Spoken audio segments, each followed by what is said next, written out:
Mis queridas amigas y amigos, un grato placer nuevamente estar con ustedes una semana más y seguir conversando de este maravilloso libro, Doctrina y Convenios. Estamos en una iglesia viva, una iglesia que está en pleno proceso de restauración. Algunos dirán, pero ¿cómo es así? Si se restauró en 1830. Pero estamos aún en ese proceso. No se equivoquen en ese sentido. No se sorprendan cuando los profetas comienzan a enseñarnos cosas que antes probablemente o son cosas nuevas que no teníamos antes. Es porque efectivamente estamos en ese proceso. Recordarán ustedes cuando el presidente Nelson partió con su liderazgo como profeta, digamos, en su llamamiento original como presidente de la iglesia. Él comenzó a dar muchas noticias interesantes y nuevas que cambiaban ciertas direcciones, nunca cambiando las doctrinas, nunca cambiando los principios que el Evangelio contiene, pero sí en relación a los procedimientos. Por supuesto que pueden ser cambiados, pueden ser optimizados, pero también hay muchas otras cosas que el Señor está revelando y hay que estar muy atentos. En la época de José Smith esto era algo diario, o sea, estábamos recibiendo muchas cosas y los miembros debían estar muy receptivos al mensaje del profeta porque siempre existían cosas nuevas. En esta sección, por ejemplo, aparece, y lo vamos a ver inmediatamente, lo que tiene que ver con el bautismo por las personas que ya han fallecido, el bautismo por los muertos. Algo que nunca antes se había hablado en la restauración, pero que en esta sección 124 y por ahí por el año 1841, tal como aquí aparece, se da a conocer esta doctrina que no comienza aquí del todo, porque esto era una doctrina que había existido en el pasado. Probablemente en la época del Antiguo Testamento y en otras probablemente esto no se conocía, pero sí después de la venida de Jesucristo, digamos, del establecimiento de la iglesia en el meridiano de los tiempos, estas fueron prácticas que sí se realizaron. Y vamos a hablar un poquito más en algunos minutos, pero aquí se habla entonces en la restauración de este tipo de doctrina que se implementa nuevamente en la iglesia y vamos a ver los detalles en unos minutos. Entonces estamos, como digo, en una iglesia viva. Hemos tenido la lamentable noticia de que nuestro presidente Nelson ya pasó el velo y está disfrutando con su esposa, con dos de sus hijas y muchos de sus seres queridos, y por qué no decir muchos de los profetas que ya no están con nosotros. Deben haber tenido unas tertulias maravillosas de compartir experiencias. Y lo que ocurre es que cuando él partió, como yo les decía, muchas cosas nuevas nosotros comenzamos a tener. Y después del llamamiento del presidente Oaks, comenzamos ya poco a poco a ver algunas cosas que son muy interesantes y vamos a ir probablemente en el transcurso de las siguientes clases revisando algo, pero siempre cada profeta trae ciertos énfasis. Y cuando hablo de énfasis es porque probablemente el Señor revela ciertas prioridades que en este minuto son necesarias. Por ejemplo, ustedes recordarán en la época del presidente, no sé, Kimball, por ejemplo, en la cual la obra misional fue muy importante, también en la época del presidente David McKay. Cada miembro un misionero, ¿recuerdan? Hablar del presidente Benson era hablar del libro de Mormón y de perfeccionar a los santos, de poder instruirnos de la buena palabra. Y específicamente el llamado de estudiar el libro de Mormón diariamente. Me recuerdo claramente también cuando el presidente Hunter, en su pequeña administración en tiempo, dio un énfasis muy interesante a lo que tenía que ver con el templo y a todo lo que correspondía a la obra vicaria.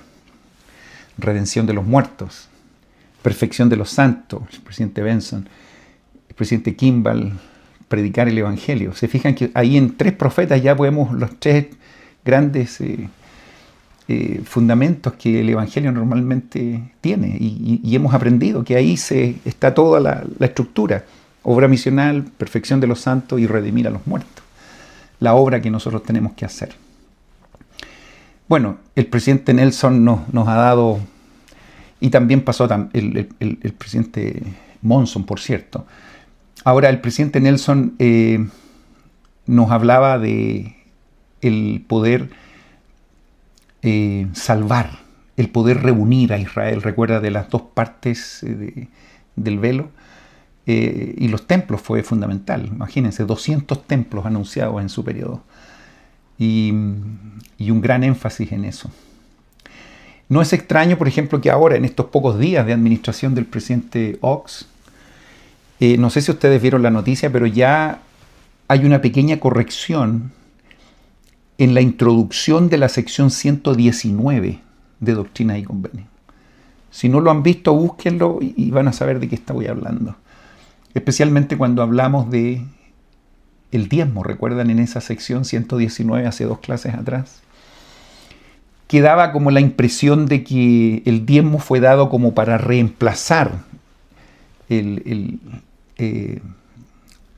la ley de consagración. Había como un atisbo de información ahí un poquito a lo mejor confusa, y se aclara esto con esta nueva introducción. Alguno dirá, es un detalle menor, sí, pero fíjense cómo seguimos avanzando en esto de perfeccionar cada cosa que el Señor nos ha dado. Es probable que ustedes hayan escuchado la noticia de que en el año 2026 se van a abrir 55 nuevas misiones en el mundo. ¿Les dice algo eso? ¿Les dice cuál podría ser una de las prioridades que vamos a comenzar a tener en la iglesia? Parece ser que debemos empezar a avanzar un poquito más rápido en dar a conocer estas cosas al mundo. Si bien es cierto, las redes sociales, la internet, los avances tecnológicos nos pueden ayudar a entregar un mensaje un poco más rápido y más, global en el mundo, nada va a reemplazar el poder recibir en el hogar a 2 ángeles que tocan la puerta, que dejan un mensaje, que pueden dejar un testimonio y que pueden compartir el Evangelio con las familias. Digo que nada puede reemplazar eso, a pesar de que muchos miembros hoy día podrían haber conocido el Evangelio de otra forma, de otro modo. Este mensaje original de ir de 2 en 2 y poder ir por todos los rincones de la tierra predicando el Evangelio, creo que es algo que no va a terminar. Y este anuncio de 55 nuevas misiones me da a mí una señal de que efectivamente necesitamos llegar a más lugares. Y qué maravilloso sería si cada joven y señorita que está en edad de servir una misión pueda tomar una decisión y hacerlo. Porque esas misiones hay que llenarlas de misioneros. Y hoy día más que nunca tenemos el privilegio de que todo joven que quiera servir una misión tiene la oportunidad de hacerlo en muchas formas. Hay muchos jóvenes que probablemente no pueden tener una misión regular de 2 años, tal como tradicionalmente entendemos, ya sea por asuntos de salud, por asuntos de diferentes circunstancias. Hoy día tenemos la gran oportunidad de tener estos misioneros de servicio. Y no sé si les contaba, pero mi hermano en Chile tuvo la oportunidad de presidir estas, creo que ahora ya no se llaman presidentes de misión, son algo así como líderes de misión. Y entonces ellos pueden buscar instancias de servicio, y no tan solo de proselitismo, sino que pueden ayudar en otras áreas. Y yo he visto aquí en los Estados Unidos y por supuesto en Latinoamérica muchos jóvenes que están sirviendo de diferentes maneras. Me recuerdo haber ido al templo y haber visto algunos jóvenes misioneros recibiendo en recepción a los hermanos o teniendo ciertas responsabilidades dentro del templo. Incluso he tenido la oportunidad de ver a algunos misioneros haciendo servicio en algunas comunidades, no necesariamente en cosas de la iglesia, sino que sirviendo a sus semejantes. Y esto va a abrir la puerta a miles y miles de personas, a simplemente preguntar: ¿quiénes son ustedes? ¿Qué hacen ustedes? ¿Qué enseñan ustedes? Y comienzan entonces a interesarse en escuchar las charlas. Veía un video hace poquito de unos misioneros que estaban ayudando en una feria, bajando alguna carga de un camión, y ahí estaban 3 misioneros ofreciéndose, y claro, para las personas que trabajaban ahí se les hizo bastante más liviano el poder tener 6 manos más que le ayudaron y pudieron descargar ese camión en un periodo muy corto de tiempo. Ese solo servicio a esa gente que trabajaba en el camión, no se les va a olvidar que 3 jovencitos tuvieron la iniciativa de ayudar sin esperar recibir absolutamente nada. Y eso es lo que está cambiando hoy día el mundo. Y yo creo que eso es el énfasis que el Elder Oaks está de alguna manera pronunciándose poco a poco de las cosas que van a empezar a ocurrir en los próximos años. Pero no me olvido de lo que el presidente Nelson nos decía, que en esta época la gente no se va a sostener si es que no tiene el Espíritu Santo con uno, por ejemplo. No me voy a olvidar de que debemos pensar celestialmente. Cuando un profeta se va, no significa que sus enseñanzas ya no deben ser seguidas. Por cierto que no. Debemos continuar perseverando en esas buenas enseñanzas que recibimos, pero estar atentos a los nuevos consejos y los nuevos énfasis que el profeta, el presidente Oaks, nos dará. En ese sentido estoy muy animado. Por eso digo que vivimos en una iglesia viva. Y eso es realmente maravilloso. Debemos estar atentos. Las estacas, ¿recuerdan?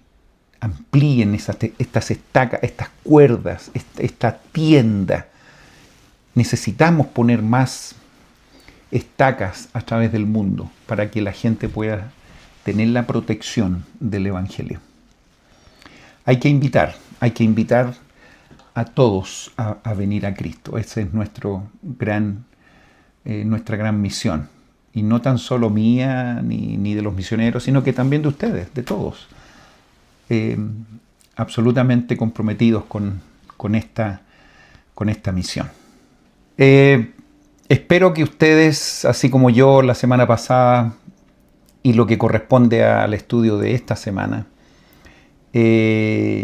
hayan podido disfrutar de las secciones que repasamos en la clase como digo, la semana pasada, pero que corresponde a este domingo.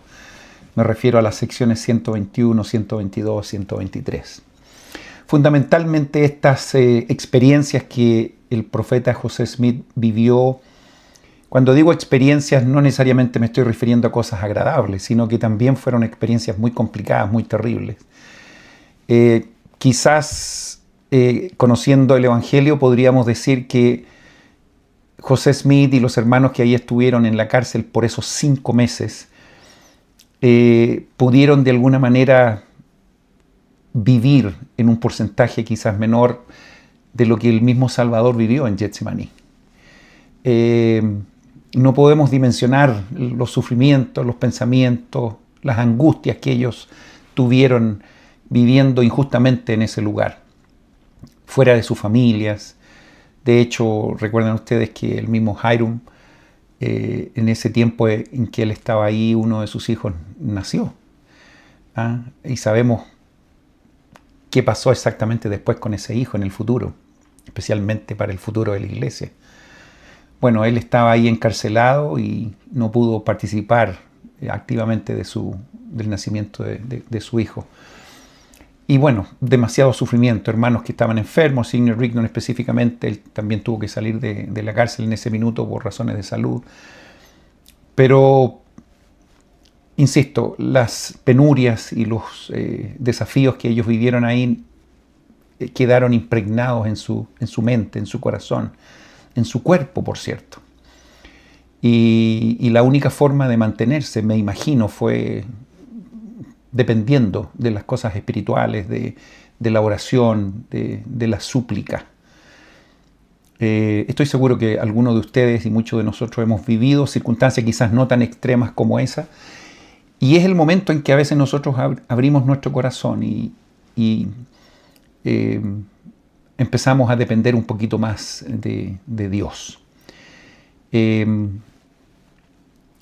Igual les comento que a veces es un poco triste pensar que el ser humano tan solo en esas circunstancias, mucha gente solo en esas circunstancias recuerda a su Creador. Creo que el siguiente paso es cuando nosotros estamos bien, cuando las cosas no andan del todo mal y todavía tenemos ese espíritu de dependencia de Dios, estar constantemente agradeciendo y pidiendo a Dios que nos siga protegiendo. No tan solo en momentos de dificultad, sino que también en tiempos de alegría. Bueno, esto es una enseñanza que todos debemos tener.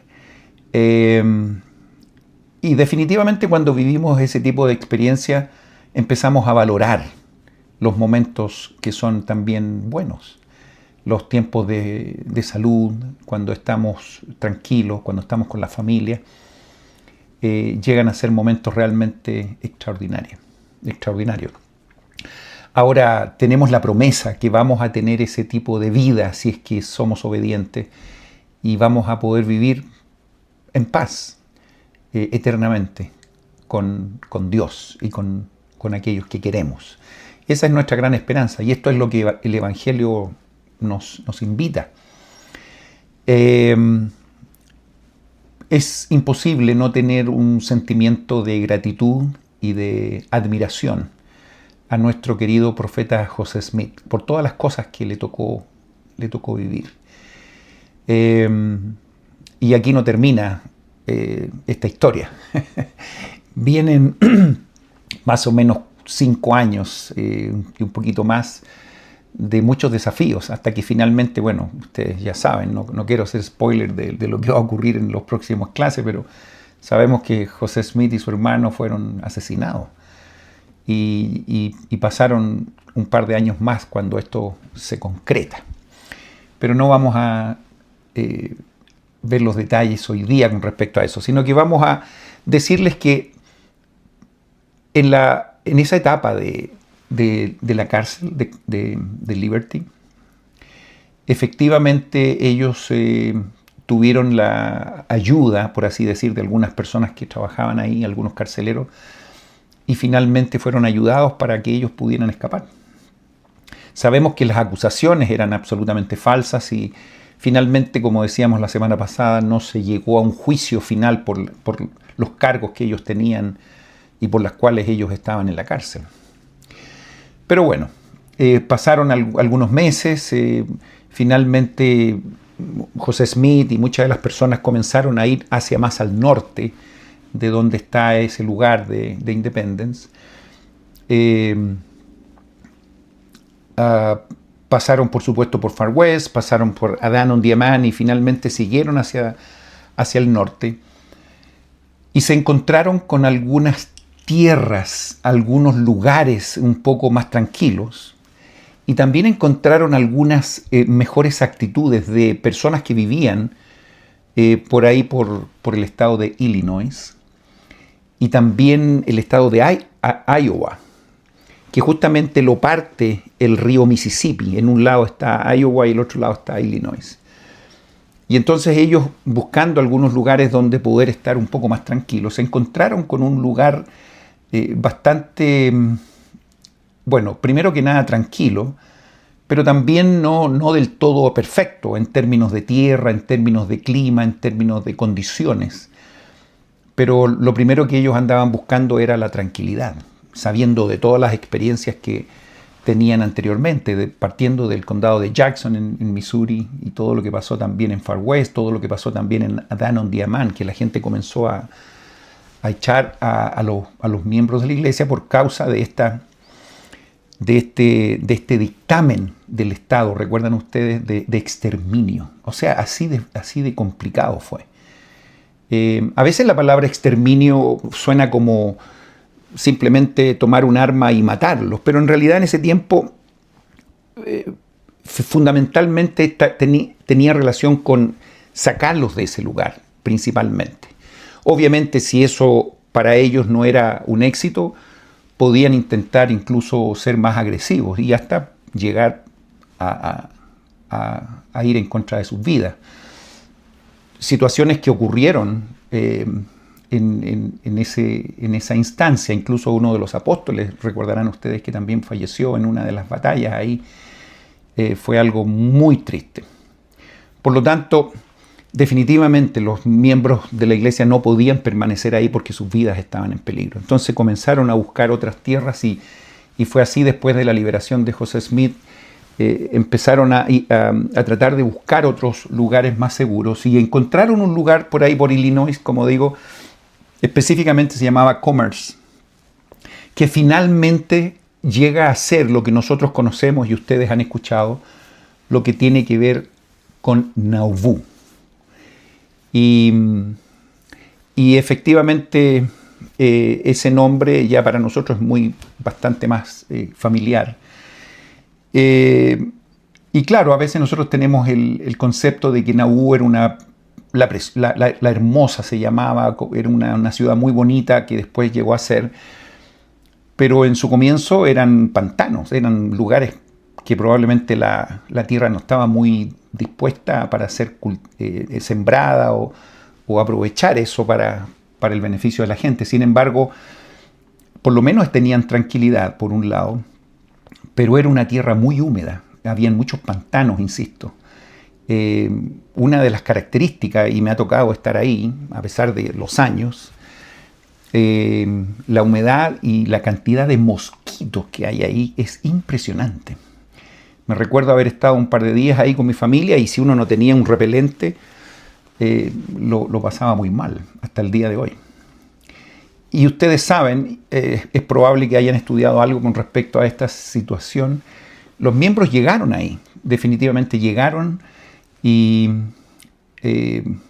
estamos hablando, recuerden, 1838, 39. Vamos a entrar a lo que es la sección 124, aprovecho de decirle. Y la sección 124 fue dada en el año 1841, o sea, habían pasado más o menos 2 años de todo lo que habíamos conversado la semana pasada.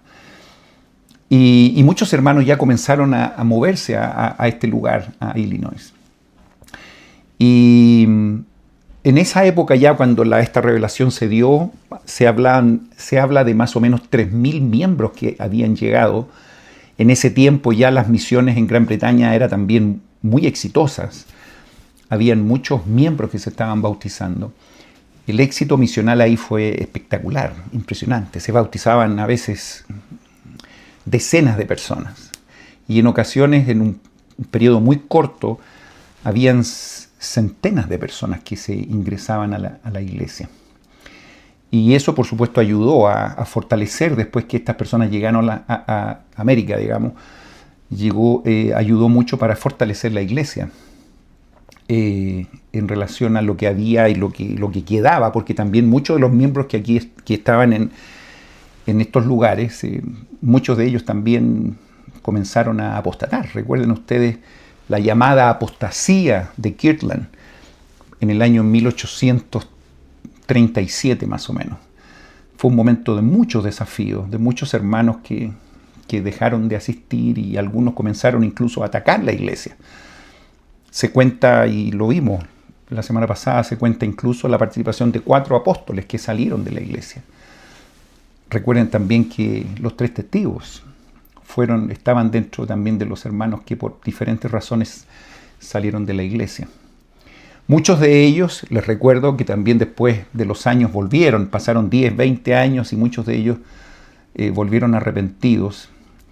Y eso habla muy bien de ellos, de la humildad, dejar de lado a veces el orgullo y las disputas que a veces tenían fundamentalmente por el profeta o por el liderazgo.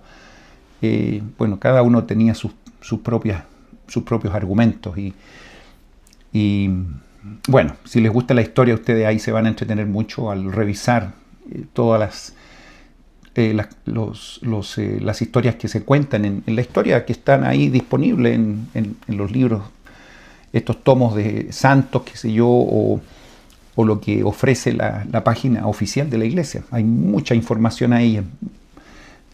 A uno le puede ampliar la perspectiva de todo lo que pasó en ese minuto. Pero ya estamos en Nauvoo. Como les digo, a pesar de que ese lugar era muy pantanoso, tenía muchas dificultades en el terreno, pero fíjense ustedes que el río Mississippi pasaba por ahí y era un río navegable. Pensando en la gente también que venía de otros continentes, incluso podrían llegar también por esa vía, por el río. Por lo tanto, en términos de comercio, las cosas podían andar mucho mejor de lo que pasó en las ciudades anteriores. Y en esta sección, en la sección 124, definitivamente hay mucha información ahí también. Les comento que esta es la sección más larga de todo Doctrina y Convenio, pero no la vamos a desmenuzar como en otras, porque hay mucha historia, hay muchas instrucciones a personas específicas y ustedes pueden después leerla con tranquilidad, pero vamos a revisar algunas cosas que son muy importantes, muy interesantes en esta sección. Y espero definitivamente que ustedes disfruten y sigan disfrutando de este recorrido increíble de los hermanos, de estos pioneros que han dejado un legado impresionante. Aquí podemos aprender buenas experiencias, podemos aprender malas experiencias, ejemplos a seguir y ejemplos a no repetir. Eso es una de las grandes cosas que las Escrituras nos brindan, especialmente en estos años en la historia de la restauración del Evangelio. Interioricémonos entonces en lo que específicamente esta sección, la sección 124, nos ayuda a aprender. Bueno, no lo vamos a hacer muy largo, se lo prometo, a pesar de que es la sección más larga. Sección 124, dada, como ya les decía, el 19 de enero de 1841. Se habían pasado más o menos 2 años, más de 3.000 personas ya viviendo en Nauvoo y con todo lo que eso significa. Y comenzaron ellos a recibir algunas instrucciones. Sabemos que todos prácticamente ya salieron de Missouri por esta orden exterminadora expedida por Lindbergh Boggs, como dice aquí la introducción de la sección 124. Y bueno, veamos algunas de las cosas que se recibieron acá. Como digo, estamos hablando de una sección de 145 versículos. Pero fíjense cómo parte esta sección, recordando todas las cosas que habían ocurrido con José Smith y todo lo que había vivido. Entonces no me extrañan estos primeros versículos que el Señor de alguna manera hace un reconocimiento de la obra y de la perseverancia y de la valentía que José Smith ha tenido. Revisemos los primeros versículos. Así dice el Señor, dice: mi siervo José Smith, estoy bien complacido con la ofrenda y los reconocimientos que has hecho. Porque para este fin te he levantado, dice, para manifestar mi sabiduría por medio de las cosas débiles de la tierra. Es así. Partió siendo un jovencito de 14 años, imagínense. Y con todo lo que ha vivido, por supuesto, estamos en presencia de alguien muy débil, muy iletrado, y que se ha hecho muchas cosas. Estamos en el año 1841. O sea, prácticamente han pasado 20 años, 21 años desde la primera visión, y muchas cosas han ocurrido. Y el Evangelio ya está floreciendo, restaurándose, una por una. Muchos mensajeros vinieron y las cosas se van dando poco a poco y la cantidad de bendiciones que se ha recibido hasta este punto es realmente impresionante. Yo no sé si hablé la semana pasada, pero yo decía, y había un par de escrituras que hablaba de que los profetas de la antigüedad quizás estarían felices de haber participado de este tipo de noticias. Estoy hablando de la restauración. Profetas que a lo mejor estuvieron o tuvieron parte de estas verdades y lamentablemente no pudieron implementar como ellos hubiesen querido las ordenanzas y todas las bendiciones que los hermanos podrían haber recibido. Sin embargo, aquí estamos, con esta gran bendición, la restauración en esta dispensación del cumplimiento de los tiempos. Por lo tanto, esto de por medio de las cosas débiles iban a ser dadas a conocer estas cosas, que son realmente extraordinarias.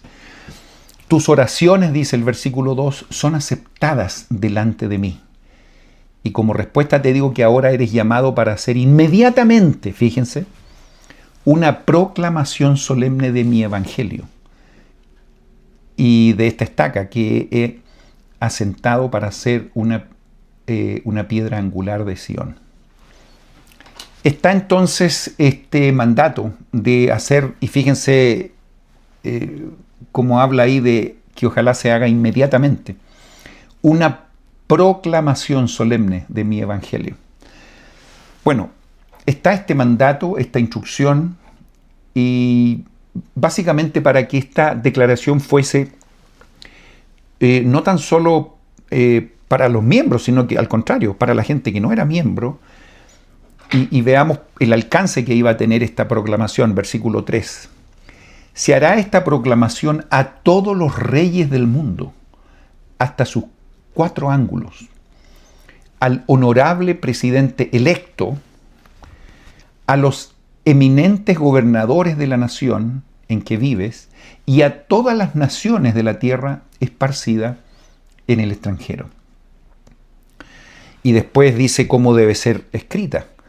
Escríbase con el espíritu, dice el versículo 4, en el espíritu de mansedumbre y por el poder del Espíritu Santo, que estará en ti al escribirla. Está entonces este mandato y el tiempo ojalá que se haga, ojalá lo antes posible. Para que ustedes tengan el contexto completo, les comento que por todas las circunstancias que ellos vivieron, lamentablemente esto no se pudo hacer ni en la siguiente semana, ni en el siguiente mes, incluso ni en el siguiente año. Después de todas las reuniones y todos los arreglos que ellos comenzaron a hacer y después los problemas que comenzaron a tener también en términos de persecución, porque aquí la gente estaba bastante tranquila con respecto a lo que estaban viviendo en Missouri. Tuvieron una cierta tranquilidad, una cierta paz, pero esto no duró mucho tiempo. Y no quiero ser, vuelvo a insistir, spoiler de lo que viene, pero sabemos también lo que pasó con Nauvoo. Finalmente, les comento que la cárcel de Carthage, donde fueron asesinados Hiram y José Smith en el año 1844, este lugar queda, para que tengan una idea, a 30 minutos de ahí de donde está el templo de Nauvoo. Claro, en caballo o caminando queda un poco más largo, pero yo me recuerdo haber no manejado más que 25 o 30 minutos y llegué a ese lugar donde está la cárcel de Carthage. Por lo tanto, todo este lugar vivió circunstancias muy terribles. ¿Cómo no va a ser terrible si finalmente hasta asesinaron al profeta? Entonces, toda esta instrucción que están recibiendo en estos versículos, en la sección 124, me refiero a la proclamación, no se hizo hasta 1845, incluso después de la muerte del profeta. Para que ustedes solamente tengan la línea del tiempo, fue dada específicamente esta declaración por el Consejo de los 12, ¿cierto? Recuerden ustedes que después de la muerte de José Smith también el profeta al siguiente no vino a la siguiente semana, como ocurrió aquí con la muerte del presidente Nelson. Pasaron prácticamente 3 años hasta que el presidente Brigham Young asumió, digamos. Fíjense ustedes, y lo vamos a ver más adelante también los detalles, pero no tiene que haber sido fácil todo ese periodo. Y ocurre entonces que esta declaración se concreta, para que ustedes sepan, prácticamente 4 años después de cuando se da esta instrucción. A pesar de que se dijo que se hiciera inmediatamente, lamentablemente por todas las circunstancias no fue tan así. En los siguientes versículos se habla de que esta declaración tiene que ser muy espiritual, con el poder del Espíritu Santo, con mucha valentía, y que dé a conocer exactamente lo que la iglesia significa, el evangelio significa, y para que los gobiernos, los gobernantes, los reyes sepan exactamente qué es lo que tienen aquí en la tierra restaurada. A veces es muy fácil para nosotros recibir una instrucción como esta, porque para nosotros es muy normal, porque es lo que estamos aprendiendo todos los días. Pero alguien que no tiene la menor idea de esto, que sea un gobernante de un país o un rey, toda esta información es bastante fuerte, digamos. Bueno, si tienen un buen espíritu, les llegará muy bien a su corazón, pero si no, incluso podrían sentirse un poco ofendidos y un poco amenazados con ciertas sugerencias que esta declaración pueda tener. Y en los siguientes versículos se ven algunos nombres de personas que deben tener cierto protagonismo en esta declaración. Un hermano como Robert Thompson, para que pueda también escribir esta proclamación. Bueno, lamentablemente este hermano también falleció muy pronto. También se habla del hermano, en este caso Hyrum Smith, en el versículo 15. Me encantan estas palabras porque yo soy uno de los fans de Hyrum Smith, que quizás nosotros no lo tenemos como un protagonista tan importante dentro de la historia, pero en realidad sí lo es, un gran seguidor, un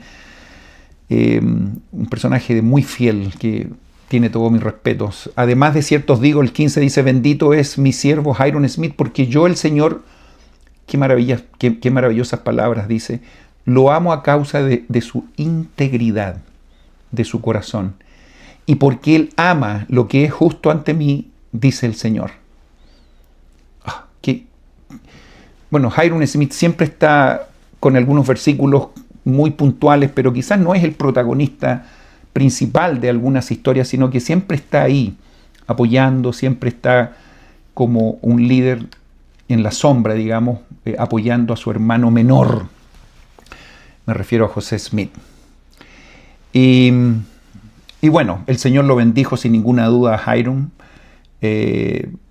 Recuerden ustedes que un hijo de Hyrum llegó a ser el presidente de la iglesia y un nieto llegó a ser el presidente de la iglesia. Por lo tanto, él fue grandemente bendecido con las generaciones que vinieron después de él. Un gran ejemplo.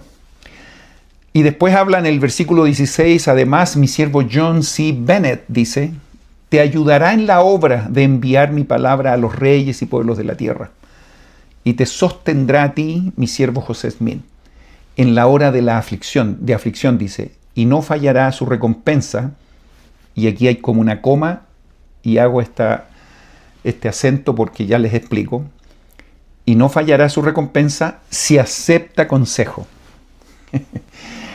Lo que ocurre es que aquí este hermano, si bien es cierto, en algún minuto fue muy leal, muy fiel, una persona muy culta, lamentablemente, en el transcurso de un poco tiempo, él se alejó del profeta, se alejó del evangelio, cometió algunos pecados, algunas faltas y lamentablemente salió de la iglesia. Ahora, quiero contar la historia completa porque el hermano Bennett finalmente fue uno de los personajes que empezó a hacer más daño en la iglesia. Es como contraproducente que alguien que incluso es mencionado en una de las secciones de Doctrina y Convenio, la historia nos dice que Él después fue uno de los grandes personajes que hizo mucho daño al profeta y a la iglesia en general. Incluso se dice que gran parte de la agitación que significó finalmente el encarcelamiento de José Smith fue debido a este mismo hermano. E incluso todo este grupo de personas que llegó finalmente a la cárcel de Carthage fue justamente, influenciado por las cosas que él estaba enseñando y hablando en contra del profeta y de la iglesia. Les comento esto porque aquí no hay que ocultar nada. O sea, la historia está ahí. Los hermanos están, y por eso hago y resalto esa frase. No fallará su recompensa si acepta consejo. Yo diría, probablemente no aceptó consejo y se apartó de lo que era correcto. Esto también nos debe ayudar a nosotros a saber que nadie tiene, por así decir, su salvación ganada. O sea, todo va a depender de lo que nosotros estemos haciendo en el día a día. Y todos estamos, expuestos a de repente cometer errores. Independientemente de quién los cometa, esto no habla de la iglesia, ni de su doctrina, ni del plan de salvación. No, es una tragedia para aquel que cometa errores, digamos. El Evangelio está lleno de personas que dan bienvenidas a los nuevos y a aquellos también que quieren arrepentirse de las cosas malas que ha hecho. Por supuesto que sí. Ese es el Evangelio, esa es la naturaleza del Evangelio. Pero si hay personas que no desean hacer esto, bueno, es una lástima. Mucha gente critica a la iglesia por la conducta de determinadas personas en la iglesia, pero si empezamos a hacer un ranking de las personas que hacen mal en este mundo, entonces yo diría, ¿qué iglesia quedaría en pie? O sea, no tiene nada que ver una cosa con otra. O sea, si empezamos a criticar a la iglesia católica, a los evangélicos, a los musulmanes por la conducta de sus miembros, no hay ninguna iglesia que quedaría en pie en términos de prestigio, ¿no? Tenemos que hablar de la doctrina, de lo que se enseña, de las cosas y es ahí donde se sostienen las organizaciones. Y la Iglesia de Jesucristo, definitivamente, es, como siempre hemos hablado, un gran hospital en la cual la gente viene a la iglesia a mejorarse, a tomar su medicamento, su tratamiento. Esta no es una iglesia de personas sanas en el sentido estricto, porque en realidad una persona sana no necesita remedio, no necesita un tratamiento. El tratamiento es el Evangelio. La medicina está muchas veces en las Escrituras, en la oración. Las ordenanzas son una buena forma de que estemos recordando lo que debemos hacer en el día a día y mantenernos saludables. Por lo tanto, no juzguemos a la organización por las cosas que los miembros hacen. Evidentemente debemos ser, y ahí está el discurso del Evangelio, Jesucristo lo dio, somos una luz al mundo. Ojalá que seamos buenos ejemplos, por cierto que sí. Pero imagínense ustedes que juzguemos a Jesucristo o su Evangelio por la actitud que tuvo Judas, por ejemplo, que lo engañó. Bueno, es una pena. Pero el mensaje de Cristo está intacto. ¿Me explico? ¿Cuántos de nosotros hemos conocido a líderes de la iglesia en la cual parte de su familia a lo mejor ha hecho cosas que no corresponden?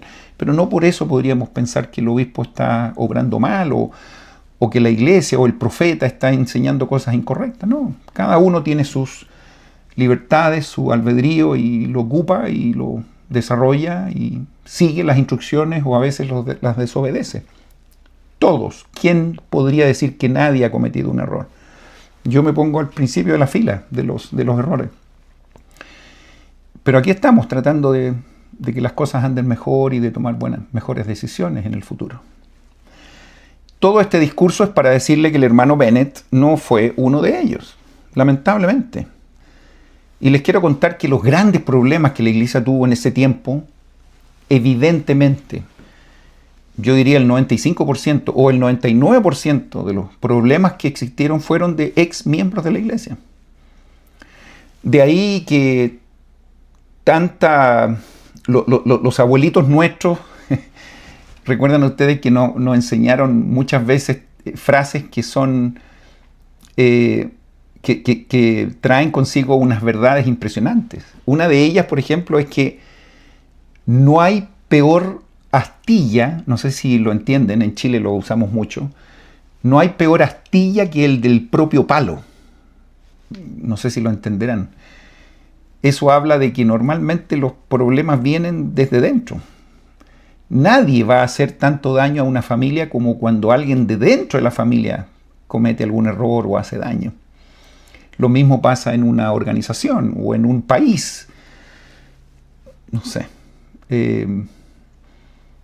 Esa es la razón por la cual tenemos que ser uno, como dice el Salvador. Y si no sois uno, no sois míos. Claro, aquí el hermano Bennett, en su comienzo, cuando se dio esta instrucción, él tenía, y de hecho hay algunos testimonios de hermanos que conocieron a él y decían que era un hermano muy bueno, pero lamentablemente después cometió algunos errores y se dejó llevar por el orgullo y después hizo mucho daño.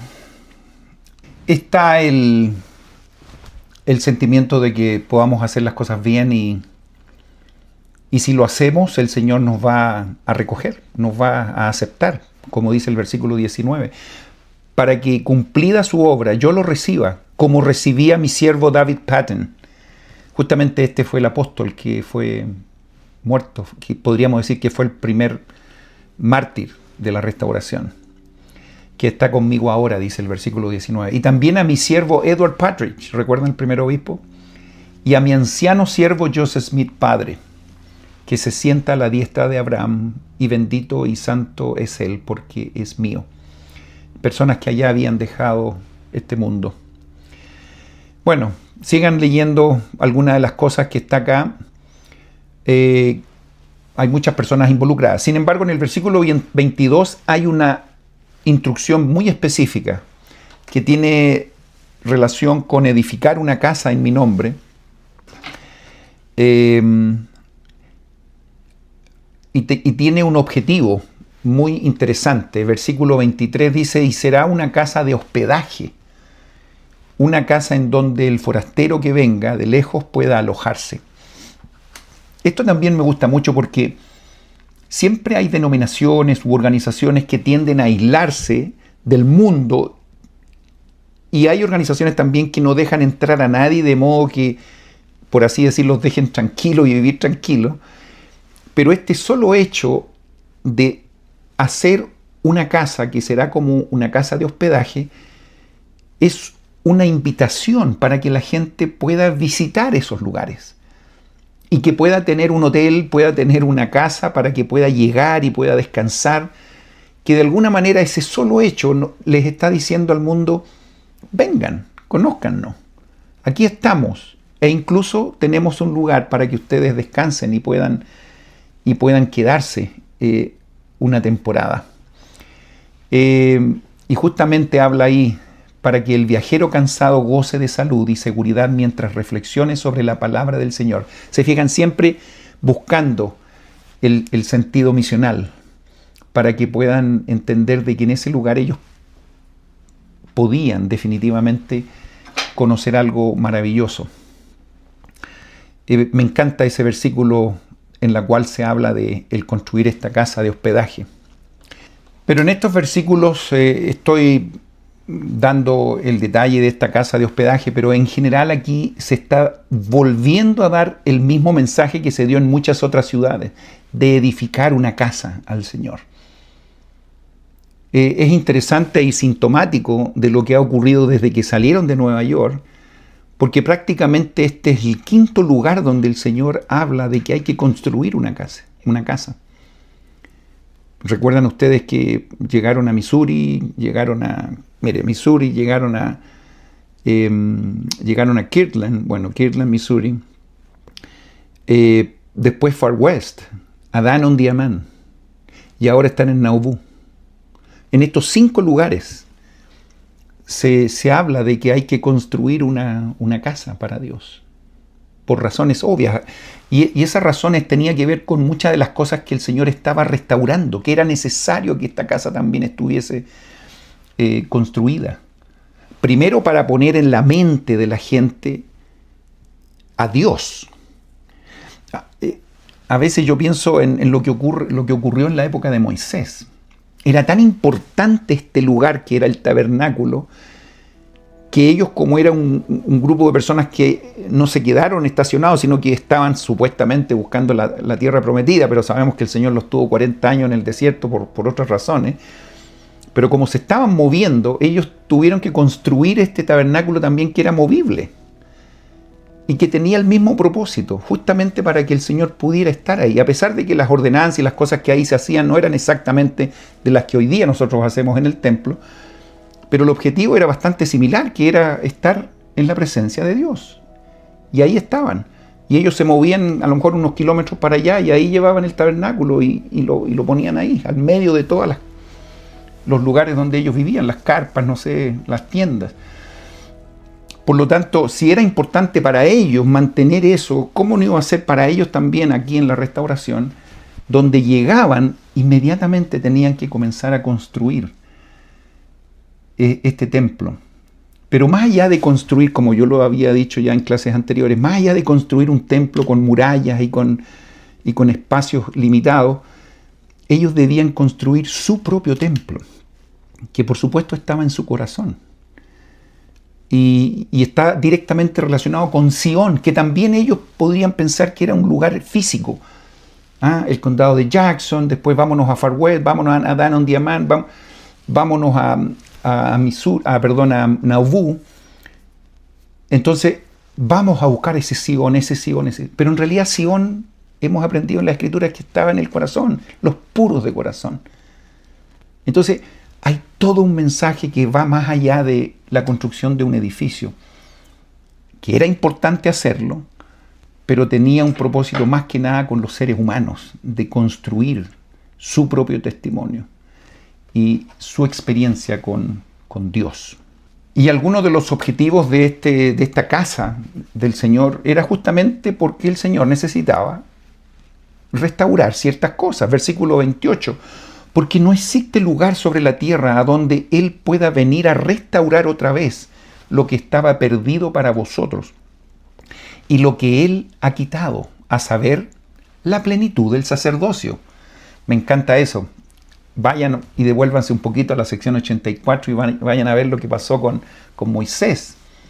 Él quería restaurar todas las cosas, pero lamentablemente el pueblo no estaba en condiciones y el Señor finalmente quitó el sacerdocio también, y instituyó, recuerdan ustedes, el sacerdocio arónico.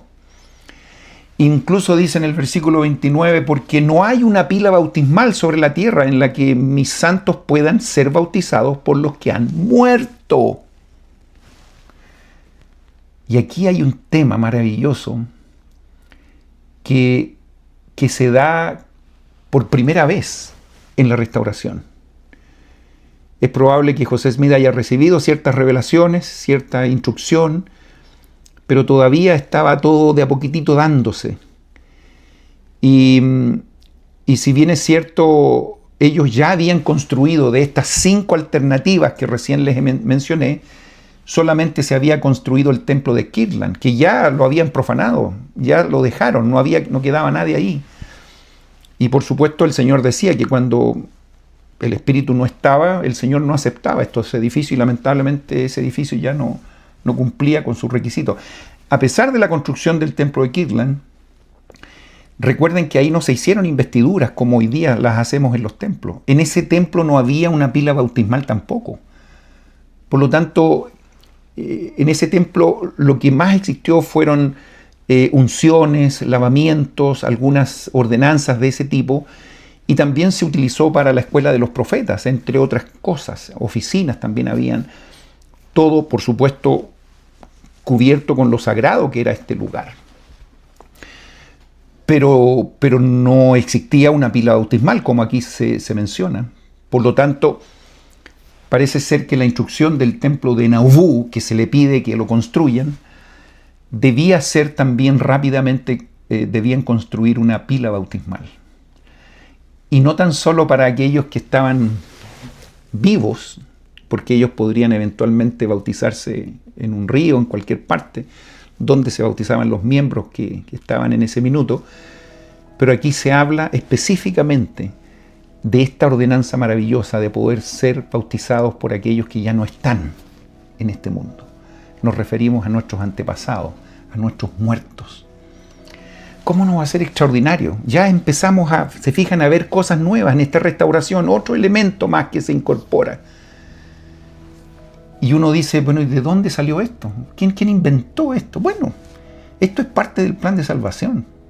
Les decía yo que a lo mejor no fueron ordenanzas que se hicieron ni en el Antiguo Testamento, qué sé yo, pero en la época de Jesucristo, cuando Él murió y resucitó, ¿recuerdan ustedes ese periodo de tiempo cuando Él falleció? Que nosotros sabemos muy bien lo que ocurrió. Hemos aprendido y vamos a seguir aprendiendo con respecto a eso. Definitivamente Jesucristo fue, cuando hablo de fue, uno siempre habla de lugares, pero bueno, Él estuvo en el lugar donde están todos los espíritus encarcelados, que no tienen las ordenanzas, y Él pudo predicar el Evangelio. Y Él comenzó a organizar todo lo que tenía que ver con la predicación del Evangelio a los que habían muerto.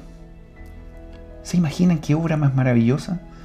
Si la obra misional para los vivos es algo extraordinario, ¿se imaginan lo que significa organizar esta obra para aquellos que ya no están acá? Y si hay gente que ha aceptado al otro lado del velo el Evangelio, ellos no están exentos de tener que también recibir las ordenanzas. Y aquí entonces viene de los cielos, de cajón, cae, pero por su propio peso, lo que tiene que ver con la importancia de los templos. Y empezamos entonces a descubrir que estos maravillosos templos, y por eso es tan importante tenerlos con nosotros, es que podemos comenzar a realizar las obras por aquellos que ya no están en este mundo. Y no tan solo el bautismo, sino que también la confirmación. Y vamos a hablar ahora, en 2025, ahora lo que sabemos, no tan solo el bautismo. ¿Han ido ustedes al templo? ¿Qué hacemos en el templo por aquellos que han muerto? ¿Recuerdan? A ver, ayúdenme. ¿Nos bautizamos? ¿Qué más hacemos? ¿Qué pasa después del bautismo del abuelito que bautizamos? Bueno, muy bien. Recibimos el don del Espíritu Santo. ¿Qué pasa después con ese abuelito que ya recibió el don del Espíritu Santo? Vicariamente, porque a lo mejor lo hizo el nieto que estaba aquí en el templo. Después justamente recibe el sacerdocio. ¡Qué maravilloso! Y también lo puede recibir el nieto o el hijo. Y después que recibe el sacerdocio, ¿qué más? ¿Cuál es el siguiente paso de esta persona que ya falleció? ¿Qué hacemos por él? ¿Qué obra hacemos por él? Exactamente. Hacemos la iniciatoria y las investiduras que corresponden a esta persona, las investiduras. Estas sesiones que nos comprometemos a hacer. Incluso cuando hacemos esta obra por ellos, recordamos su nombre, porque lo estamos haciendo por él o por ella. Y ustedes, hermanitas, lo hacen por las hermanas y los hermanos por los hermanos. Y entonces incluso en parte de la sesión se nos dice, piensen en esa persona. Si ustedes están haciendo la obra por tal hermano, bueno, piensen en él y hagan esto otro. Y uno está haciendo esta obra por ellos. Díganme si no es maravilloso. Y después que terminan esa investidura por el abuelito o la abuelita, ¿cuál es lo que viene? Muy bien, el matrimonio eterno. Sellamos al abuelito y a la abuelita. Y ahí alguien hace las veces del abuelito y alguien hace las veces de la abuelita. Y se casan. Y un hermano en vida, con el sacerdocio y con la autoridad, hace un matrimonio exactamente como el que recibimos en vida, pero lo hacemos por esa abuelita y ese abuelito. ¿Piensan que es maravilloso? No, yo pienso que es algo extraordinario. ¿Cuántos de ustedes han tenido experiencias espirituales con este tipo de ordenanzas en el templo? ¿Cuántos de ustedes han sentido el espíritu de sus antepasados en esas salas? ¿Cuántos de ustedes han sentido las voces de sus abuelitos dando las gracias por lo que ustedes están haciendo? Los templos son sumamente importantes. Los templos son una herramienta fundamental para poder decirle a todo el universo, no sé si la palabra universo estará bien, para decirle a todo el mundo que las ordenanzas están disponibles para aquellos que acepten el Evangelio. Y si vivieron en la época miles de años hacia atrás, va a llegar un momento que alguien va a tener que recibir las ordenanzas por ustedes. Y les cuento algo, va a llegar un momento en que el Salvador vendrá a esta tierra. Y el milenio, ese anhelado milenio, por muchos estará. Y habrán miles de templos. Y ojalá que todos nosotros llenemos esos templos. ¿Saben por qué necesitamos llenarlos? Y estos templos estarán abiertos las 24 horas del día. Porque tendremos que darles estas ordenanzas a todas las personas que pasaron por esta tierra. Porque todos podrán, si es que aceptaron el Evangelio, recibir esas ordenanzas vicariamente. Díganme si esto no es extraordinario. Les comento que esto de los bautismos para los muertos es algo que no se ve en otras religiones, en otras iglesias, sino en la iglesia de Jesucristo de los santos de los últimos días. Y esta es una doctrina que estaba en la época del Nuevo Testamento. Les recuerdo esta situación cuando Pablo enseñaba. Cuando hablo de Pablo, estoy hablando después que Cristo murió y resucitó y ascendió. Y después vino a las Américas, todo lo que ustedes quieran. Pablo fue el último de los apóstoles que predicó el Evangelio por 30 años. Dentro de esas prédicas, acuérdense que muchos de los apóstoles ya habían muerto, este último apóstol empezó a hablar con toda la gente que él podía. Incluso fue a Roma varias veces, habló con los reyes, ustedes saben la historia.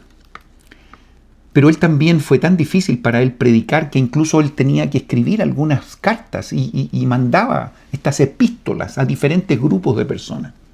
Y aquí viene lo que me acuerdo.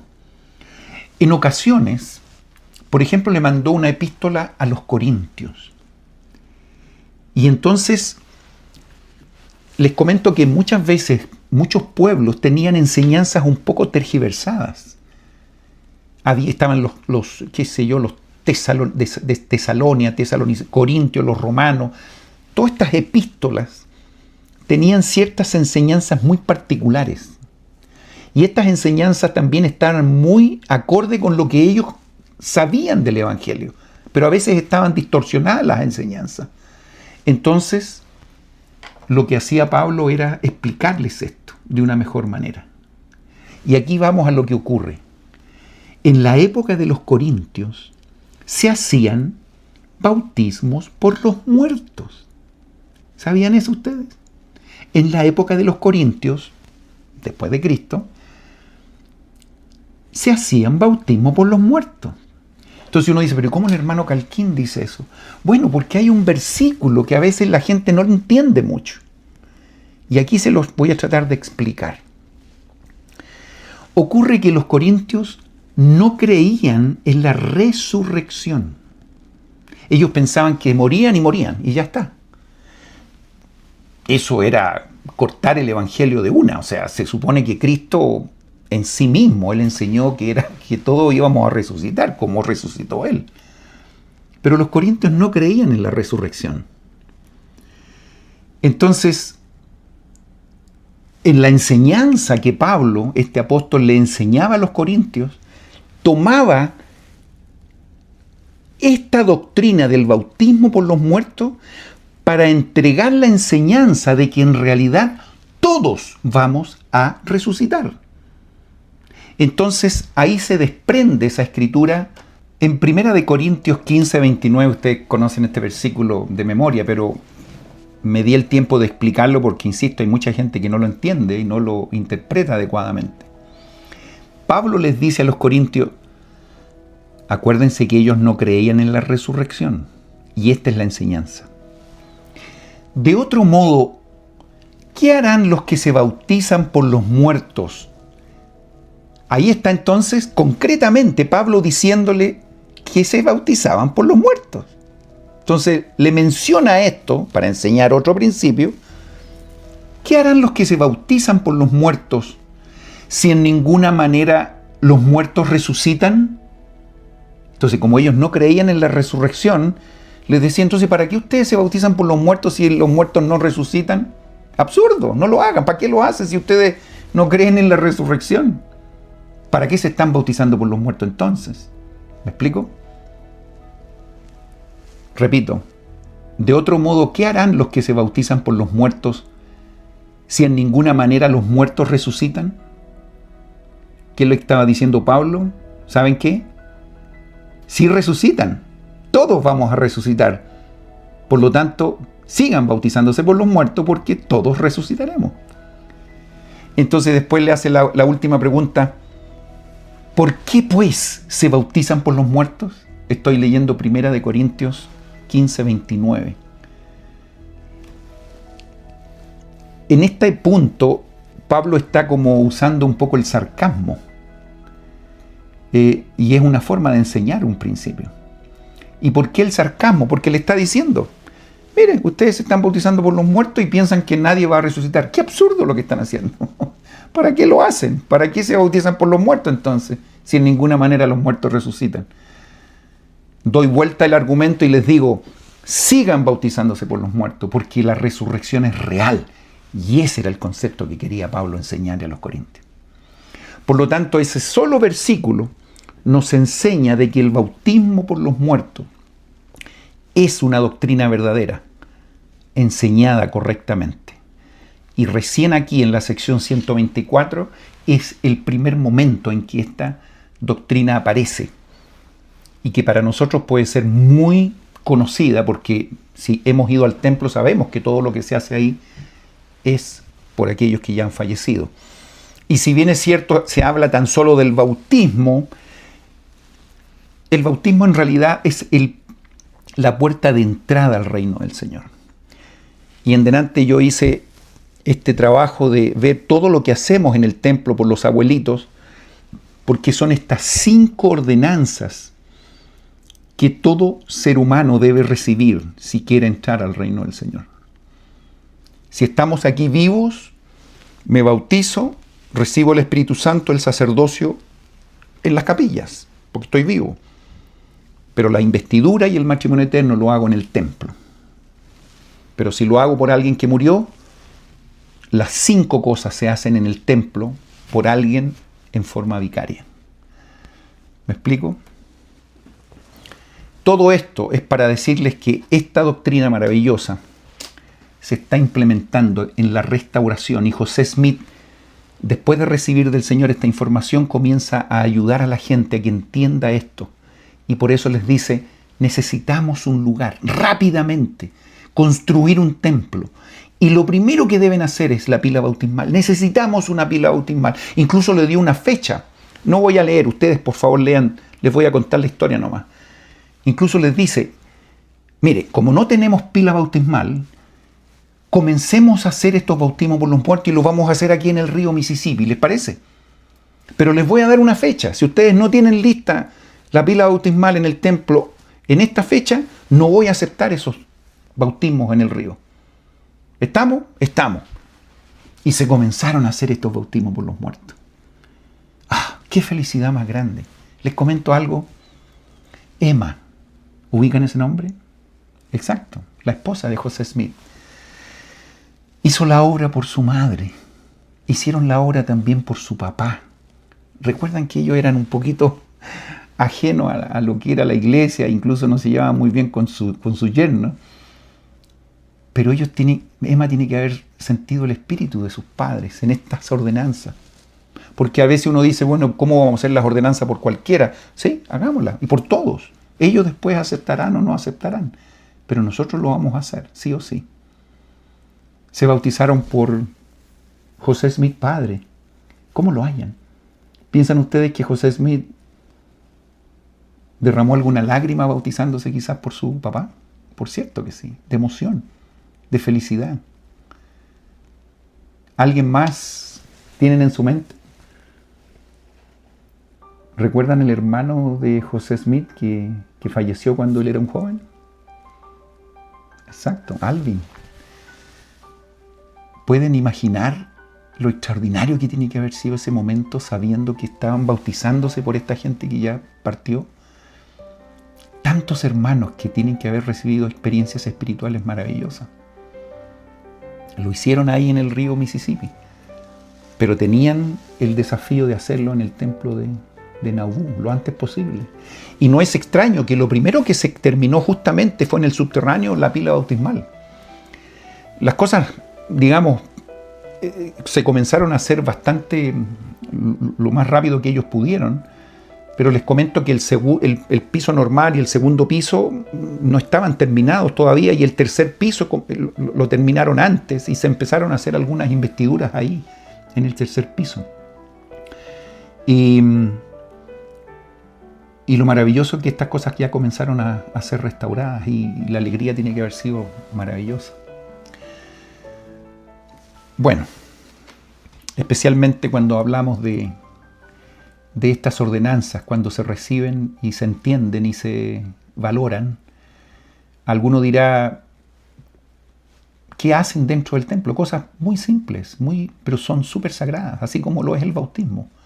Algo tan simple como poner a alguien debajo del agua y sacarlo, pero con la autoridad correcta, estamos nada más y nada menos que abriendo las puertas del reino celestial. Eso es, así como el bautismo es sencillo, también son sencillas todas las otras ordenanzas, pero sagradísimas. Por eso se necesita también un lugar sagrado para efectuar estas ordenanzas.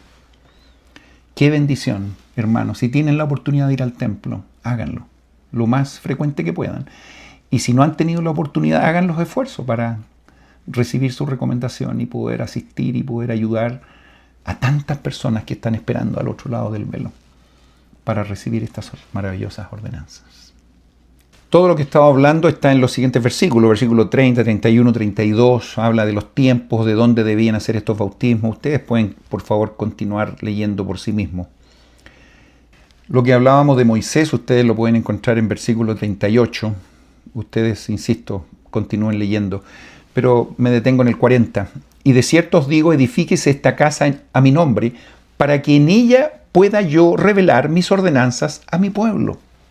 ¿Cómo no va a ser importante y urgente hacer esto?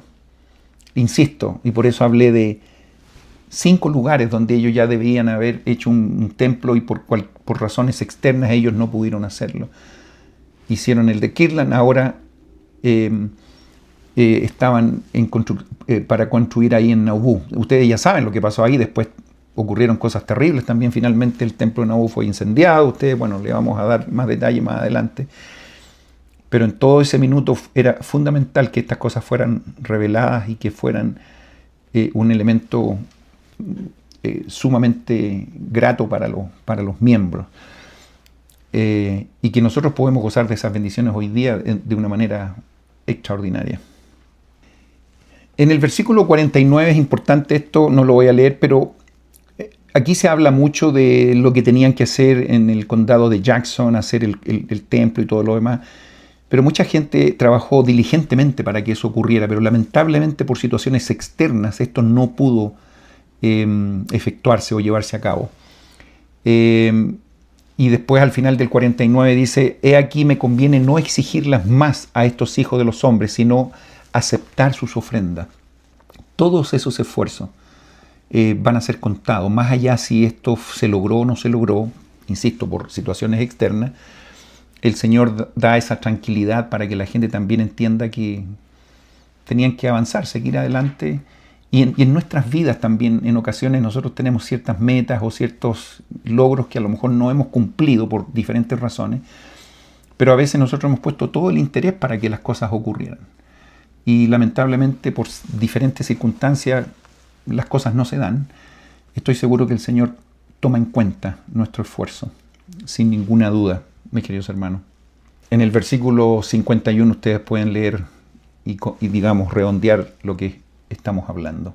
Más adelante siguen muchas instrucciones interesantísimas. Incluso recuerden ustedes todos los problemas económicos que tuvieron al llegar a Kirtland, grandes problemas económicos cuando construyeron el templo. Mucha gente incurrió en muchas deudas y fue muy complicado. En el versículo 63 hacia adelante, lean eso porque es muy interesante, cómo el Señor ayuda a que esto, incluso en términos financieros, puedan también ellos tener un proceder un poco diferente, de modo que la gente pueda ser un poco más autosuficiente y que todo esto esté sustentado por una estructura organizada, honesta, y que no existan los mismos problemas que tuvieron en ciudades anteriores. Les dejo ese desafío para que lo estudien. En los siguientes versículos existen muchos nombres, asignaciones. Ustedes al leer van a ver exactamente el alcance que tienen cada uno de estos versículos. Pero solamente quiero detenerme en el recorrido que hasta este punto tienen los santos, lo que han hecho, todos los sacrificios que ni siquiera individualmente han hecho, sino que a nivel familiar también.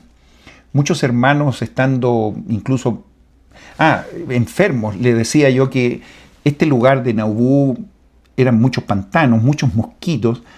De hecho, hubo un problema enorme con la malaria. Muchos hermanos comenzaron a fallecer. Ardían de fiebre. Habían muchos hermanos que tenían muchos problemas de salud, niños, hermanas. De hecho, en su momento José Smith tuvo que hacer una especie de recorrido con algunos hermanos dando bendiciones de salud. También existieron muchos milagros de personas que estaban al borde de la muerte y también por la voluntad de Dios fueron sanados. Como otros también fallecieron por causa de la malaria. Y les recuerdo que ese lugar era como un caldo de cultivo, todo ese ambiente y el clima, porque los mosquitos andaban por todos lados y fue un momento muy complicado. Es probable que hoy día la gente tenga muchas más facilidades para poder soportar esto por todos los químicos que uno puede ponerse, repelentes, qué sé yo, pero en ese tiempo me imagino que habían solamente medicinas naturales o qué sé yo, pero quizás no era suficiente. Muchos hermanos enfermos. Incluso algunos hermanos tenían que ir a misiones a Inglaterra, dejando a sus familias en ocasiones en un estado bastante complicado en términos de salud. El Señor ayudó a mucha gente, definitivamente. Fueron momentos de muchas pruebas, de mucho dolor también. ¿Para qué decir las pérdidas? Cuando alguien pierde un ser querido, imagínense, a veces uno mira para atrás y dice, ¿habrá valido la pena todos los esfuerzos que hemos hecho? Y también es justificable en ocasiones que mucha gente comience a debilitar su fe también por causa de estos dolores. El mismo hermano Brigham Young, muchos hermanos estuvieron muy enfermos en su momento, muchos de ellos también hicieron, insisto, misiones, aún con problemas de salud.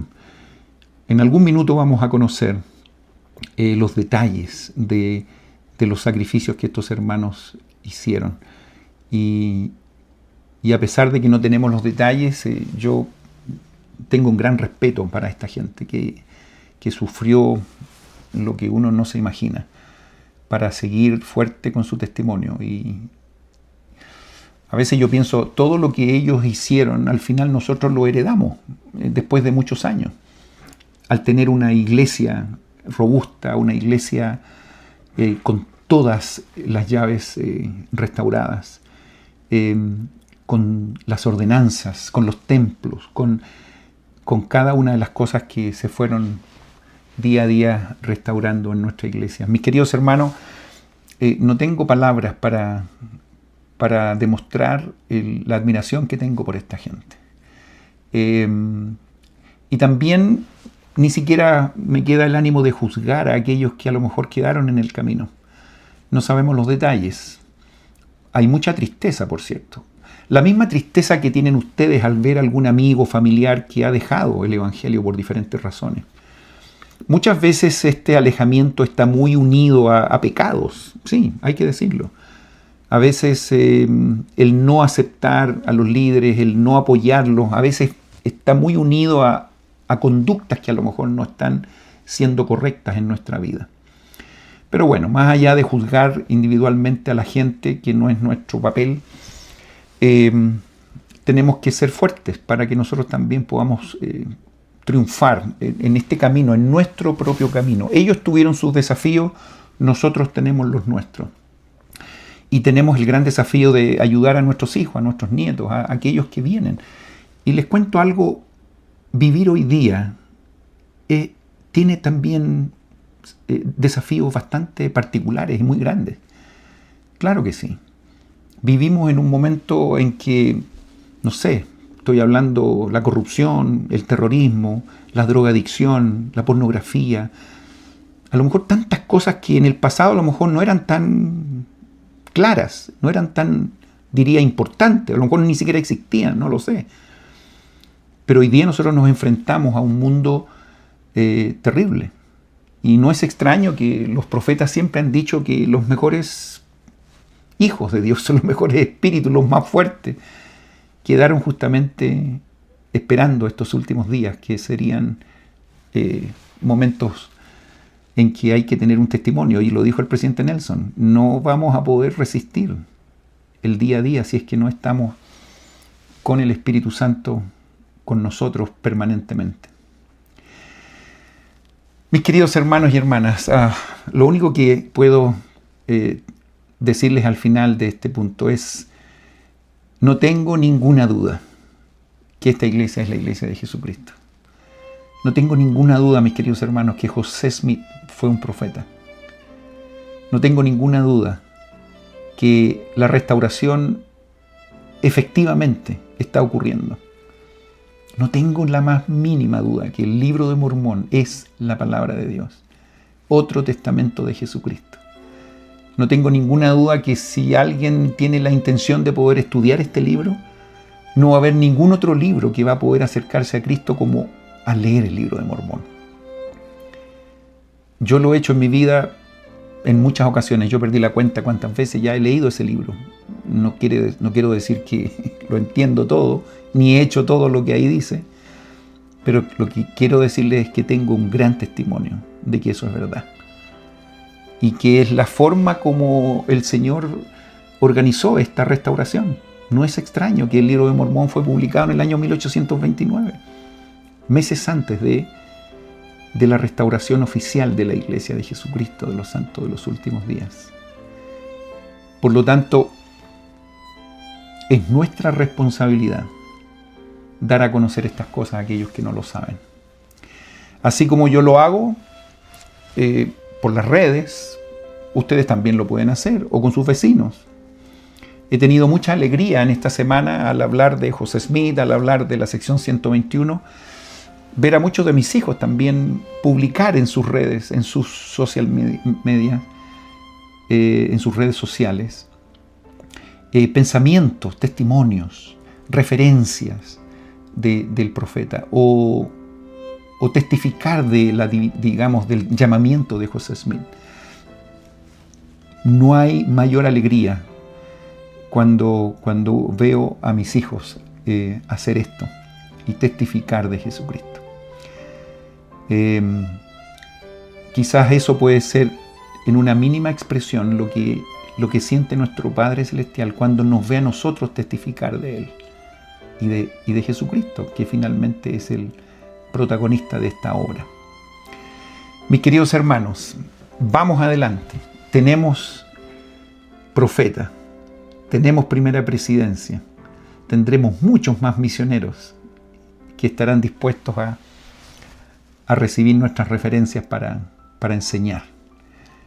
Seguirán abriéndose templos, como ocurrió la semana pasada con el presidente Holland ahí en Colorado, dedicando un templo más. Y seguirán. Que el Señor les bendiga, mis queridas hermanas y hermanos. Como digo siempre, un gratísimo placer estar cada semana con ustedes. Compartan, si es su deseo, este video con sus amigos, con sus familiares. pongan un like, hagan un comentario. Esto nos ayudará mucho a que podamos tener a muchos más hermanos involucrados con estos contenidos. Muchísimas gracias por su lealtad y comparto estas enseñanzas con mucho amor y lo hago en el nombre de Jesucristo. Amén.